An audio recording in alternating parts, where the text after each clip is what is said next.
présenter Banganté, je présenterai la commune dont je suis maire, qui est une partie du département du Ndé.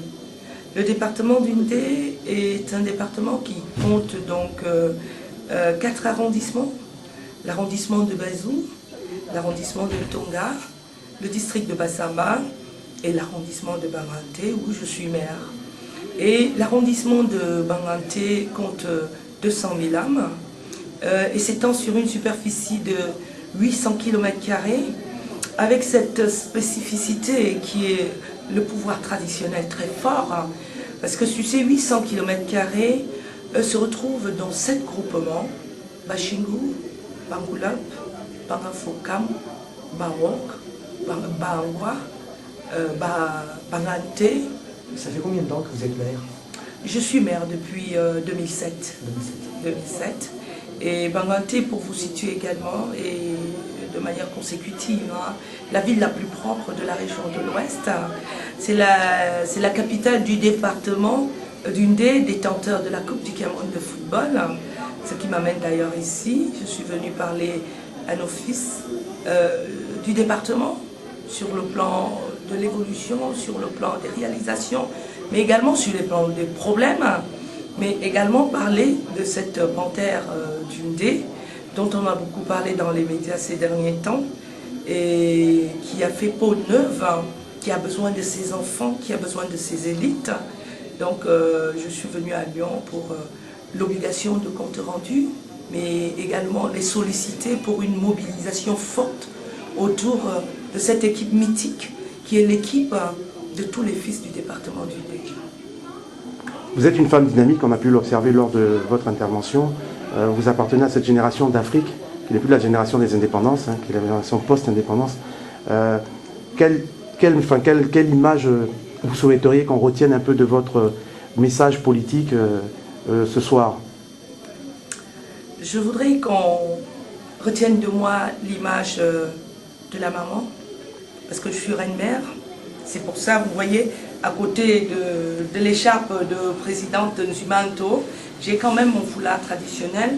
Je suis la maman qui est très soucieuse des problèmes des populations, qui est très proche des populations, qui est proche des problèmes des populations et qui souhaite que les élites de la diaspora pensent de plus en plus aux populations restées au pays et que ces élites de la diaspora qui font, il faut le dire, qui posent des actes d'infrastructures sociales, mais qui le font de manière peut-être désorganisée, qui sachent qu'à la mairie aujourd'hui, nous avons des banques de données qui portent sur les besoins priorisés de nos populations par unité de planification, par village et même par quartier.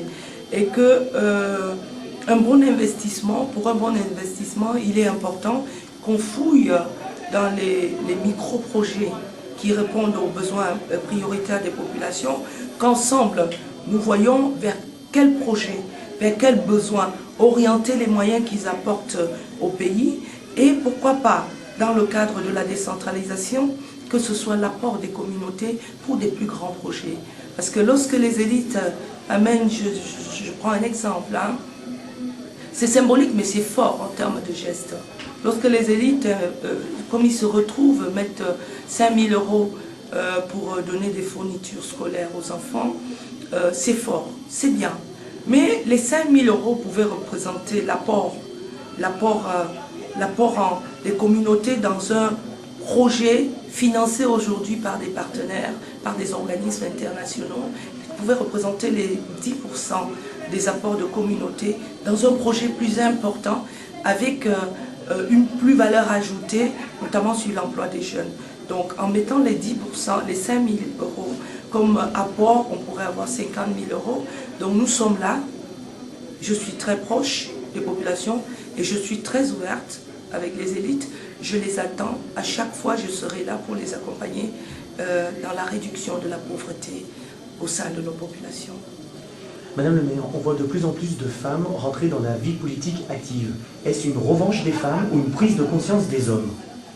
Non, ça saurait être une revanche des femmes, parce que je pense qu'on a beau être femme dynamique, politique, On a beau être entrepreneur femme, mais le soir, lorsque nous rentrons chez nous, le mari reste le mari, c'est pas de revanche. Mais c'est une forme de complémentarité et surtout une forme de reconnaissance. Et je pense que les femmes sont de plus en plus heureuses qu'il y ait cette espèce de reconnaissance de leur capacité. Vous voyez dans les pays européens, même les présidents sortants impulsent les femmes à croire en eux et puis à y aller. Et au niveau aussi le plus bas, les femmes à tous les niveaux de responsabilité gèrent comme elles gèrent leur foyer, c'est-à-dire en bonne mère de famille, en évitant au maximum le gaspillage et en couvrant le maximum ce qui entoure. Et je pense que le résultat est toujours très fort lorsqu'on tient compte de ceux avec qui on travaille. Quel cursus scolaire avez-vous, madame? Bien, je suis diplômée d'école supérieure de commerce au Cameroun. Et donc j'ai été cadre commercial à Simancam. J'ai fini chef service commercial à Simancam Fikil. Simancam, c'est une filiale du groupe Lafarge. Et je suis rentrée très très vite dans l'entrepreneuriat chip féminin, mais qui est devenu l'entrepreneuriat chip tout court par la création de plusieurs entreprises. Et donc aujourd'hui, je suis administrateur général adjoint d'une société que j'ai créée avec des partenaires sud-africains. J'ai pris le poste d'administrateur général adjoint pour me donner davantage dans mes obligations de maire. Et la société emploie aujourd'hui au Cameroun près de 200 personnes. Et je suis secrétaire générale du réseau des femmes maires au Cameroun, vice-présidente de l'association d'entraide municipale qui regroupe en son sein dans la région de l'Ouest les maires RDPCistes. Je suis aujourd'hui ambassadrice des maires de la zone francophone, de l'Afrique francophone au sein de l'Union européenne. C'est-à-dire que dans le cadre de la refonte, de la revision des procédures d'acheminement de l'aide et de la recherche de l'efficacité de l'aide des pays donateurs aux pays en voie de développement. Et donc je représente dans l'Afrique francophone au sein de l'Union européenne.